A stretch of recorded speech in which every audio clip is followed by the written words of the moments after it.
Oh my Lord, oh my Lord.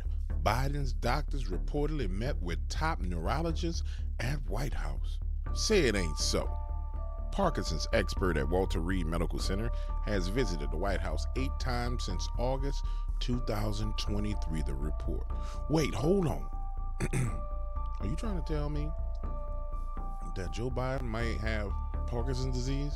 Or that he might have dementia or something because he's real old? Is that what you're trying to tell me? Is that what they're saying right here? Hold on, let me read this because I'm not sure what it means. Joe Biden's doctor met with a leading Washington neurologist at the White House this year. It was reported on Saturday. This year? And they just reported it on Saturday? The report came after Biden on Friday ruled out taking an independent cognitive test and releasing its findings publicly. In an interview with ABC News arranged following his disastrous performance in last week's presidential TV debate with Donald J. Trump. Oh my Lord, whatever will we do? This is such a new revelation to the whole entire United States of America. This is new. Huh. Hold on, I'll be right back. This is breaking news. Yeah, Kara, it is. In fact, one expert claims most cars are wiretaps on wheels. And if you think about it, it adds up. Cars have so many sensors, cameras, microphones. They're taking in so much information about you. And for the most part, we don't really question what actually happens to that data. So yeah, I had to make myself look a little ominous and spooky for this video in order for you to understand how spooky this really is. Data. So researchers at the Mozilla Foundation, they looked into it. They found 19 of the 25 most popular car brands say they sell drivers' personal data. Half admit they'll share your info with the government or law enforcement if they request it. And 84% of car companies say they sell your data. Yeah, now you driving around in a small car? I hope you not, because they collecting everything about you.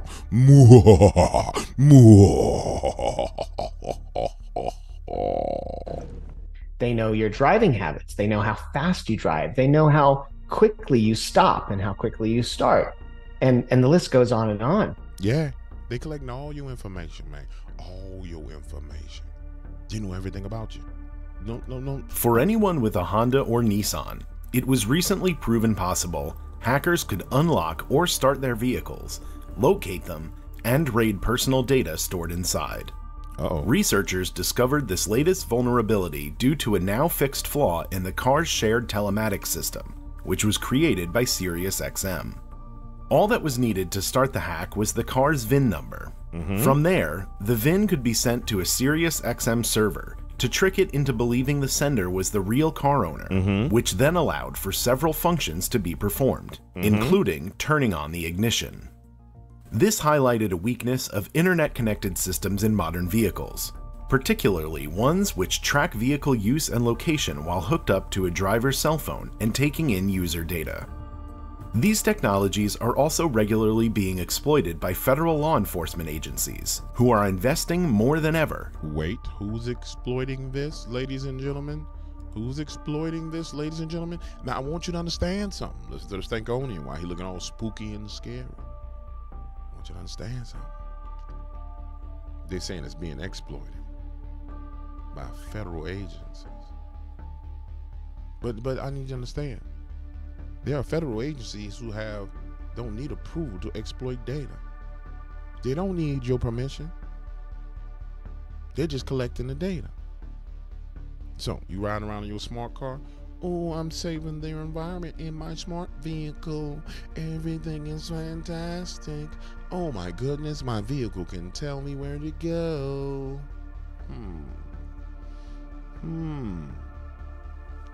You just don't know. And we just getting started. Hold on. In tools that extract masses of data from as many as 10,000 different car models. Piles of evidence on a potential crime can now be collected from an automobile, sometimes even more than a smartphone, with much less effort. In a recent search of a 2019 Dodge Charger near the Mexican border, a border agent wrote, "Infotainment systems were especially useful to investigators. They could provide information on a suspect's location, email addresses, IP addresses, passwords, and phone numbers. They could even give insight into things such as the user's state of mind, knowledge, and motive. Excuse me, ladies and gentlemen. Excuse me. So what we're saying is that your car is a snitch, and your car gonna snitch on you. Now, this is an extreme case where an individual was doing something dirty, filthy, and nasty. But what happens when somebody just want to know what you're doing? They want to collect your data. We already went through the brain data collection. It's the most powerful, most productive military science agency in the world, and it's also one of the least reported on. DARPA does many great things. It, of course, created the internet, originally called the ARPANET. Because of DARPA, we have GPS technology, sensor technology. Are you understanding what's shaping up in front of you right now, ladies and gentlemen? Are you seeing it? No, you're still not seeing it. No. They're not seeing it. You're not seeing it. You hearing me, but you ain't listening to me. Or maybe you listening to me, but you're not hearing me. It's one of the two. Both of them is bad. Both of them are bad. But we're going to keep on going. Just need to get the foundation laid before I go to the next thing. However, privacy advocates are sounding the alarm, calling modern cars surveillance on wheels. Yes, they are surveillance, just like your cell phone. But this is the thing that don't make no sense. They're surveilling your cell phone. They're surveilling your car. They done tricked you into bringing the Google Home Assistant into your house, so they're surveilling your house. You done brought the Google thermostat in your house, it is surveilling your house with the damn thermostat. They're surveilling you through your damn smart TV. They're surveilling you through your damn refrigerator that's connected to the internet because you need your refrigerator connected to the internet. I don't know why you need that. They're surveilling your whole life. So when Urinal says, we know more about you than you know about yourself, matter of fact, I'm going to let Urinal say it to you. You're going to hear Urinal say it. We now have the power, or at least not we, but some governments and corporations for the first time in history have the power to basically hack human beings. There is a lot of talk about hacking computers, hacking smartphones, hacking bank accounts, but the big story of our era is the ability to hack human beings. And by this I mean that if you have enough data and you have enough computing power, you can understand people better than they understand themselves, and then you can manipulate them in ways which were previously impossible. You know, the whole idea that humans have, you know, they have this soul or spirit and they have free will and nobody knows what's happening inside me, so whatever I choose, whether in the election or whether in the supermarket, this is my free will, that's over. So, when he says, we know more about you and we know you better than you know yourself, everybody like, oh, he crazy, he don't know what he talking about. But here's the thing, you accepting it into your household. You accepting it into your life. You are coming into agreement with your own damn destruction. That's why I say, if you got an old car, keep that old ass car. Don't be going getting none of this new fancy super duper technology tracking stuff. And if people just don't buy it, they ain't gonna be able to make it. See, the problem is everybody says, I want the newest, fanciest thing because I want the newest, fanciest car. And I have a car that does this. And they're just tracking you. They got trackers up your bumhole. And by tracking you, they end up getting data on me too. Yeah, you snitch. You a snitch. And that's what it boils down to. Getting somebody to call who got all this stuff, they snitching on you. I know they got people out to get me, so they thinking like this. You just like, oh, loot-de-doody, life is fine, everything is good. I have my new car, and nobody wants to get in my business. Oh, if they know where I'm at, it's no big deal. It doesn't really matter. Until it does matter. And then when it does matter, it's too late. But no. Let me get off my high horse a little bit more, and then we're going to go into the document. The Surveillance Technology Oversight Project, also known as STOP, warned U.S. Customs and Border Patrol and Immigration and Customs Enforcement are able to perform sweeping searches with very easy access to most visited places, family and social contacts, call logs, and even social media feeds.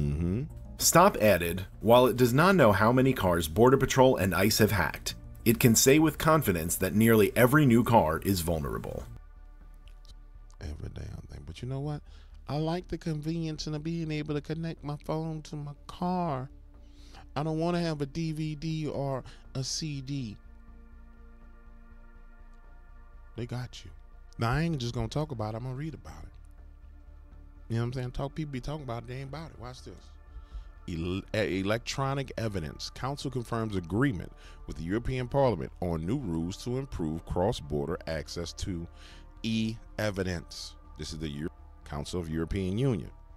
All right, so this is the EU Council. Now, if you don't realize how this works, if you haven't figured it out, it's test cased in China, is rolled over to the European Union, and then 2 years later, the same thing is proposed in the Americas. So you are probably, in this case, maybe 24 months away from this being proposed here. So if you want to see what's coming here, you go there and you read the news and you'll see what's coming here. And I'm not going to make a big deal out of it. I'm just going to read the first top part. EU member states ambassadors today confirmed the agreement reached between the Council presidency and the European Parliament on the draft regulation and the draft directive on cross-border access to e-evidence. The agreed text will make it possible for relevant authorities to address judicial orders for electronic evidence directly to service providers in another member state.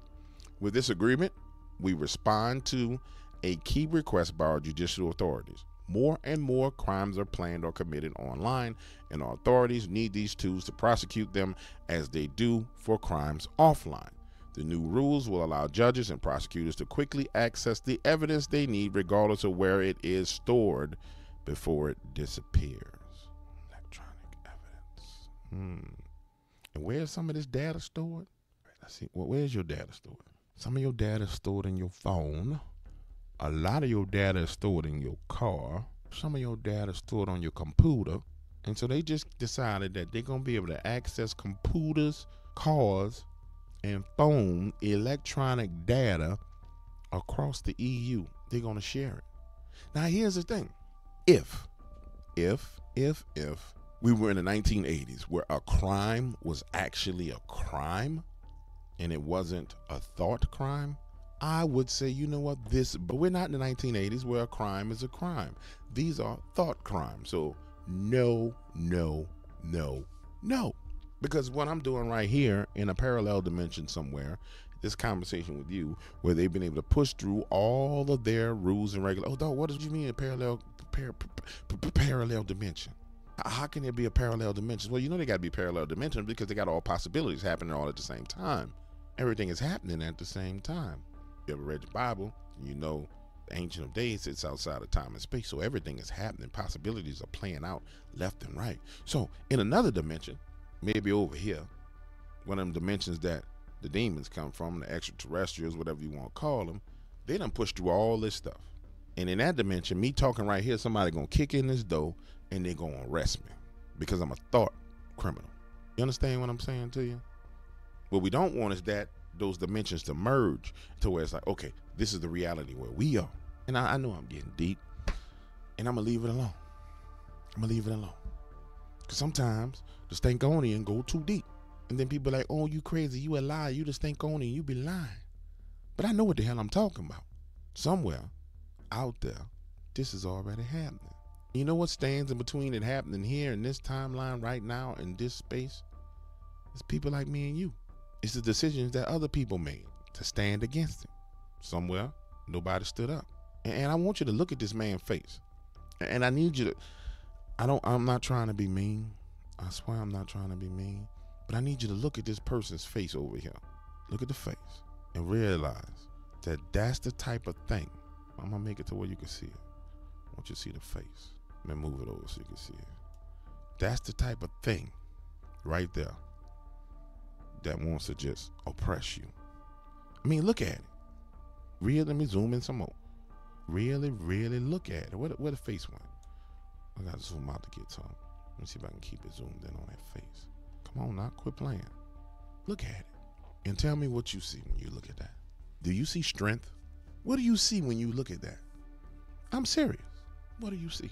What do you see? Now, I just hit 12 noon. The hour of judgment is prayer time. Finna go do my prayers. I'll be back. It's way more important than doing this internet stuff. See y'all later. I need y'all to be thinking. Think.